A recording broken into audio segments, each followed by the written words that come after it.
For the past 4 years, the valley has looked grim rather than green. The famous old terrace is overgrown, the pitch more like a jungle. Today, it's got the look of a football ground again. Charlton will become the first club to build in the lessons learned from the disasters of Ibrox, Bradford and Hillsborough. Their purpose-built stadium should become a blueprint for soccer in the 21st century.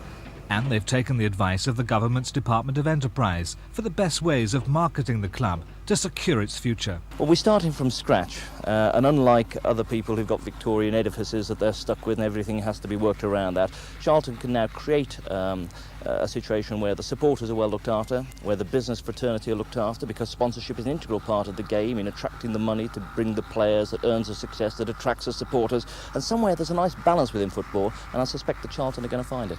It'll cost Charlton around £5 million to build the new valley, ready for March 1990. Probably all-seater, it'll accommodate 20,000, and the area behind the old main stand will be developed for housing, subject to planning permission. That was the deal Chairman Roger Alwyn struck with Langs the Builders when he bought back the valley's 10 acres a year ago for £2.5 million. Oh, I'm sure football will be watching every move. What are the criteria then in order to build a safety-first stadium? I think we've got to provide facilities for the fans, obviously where they're safe, and I think all-seater stadiums are the answer. The last game played here was in September '85.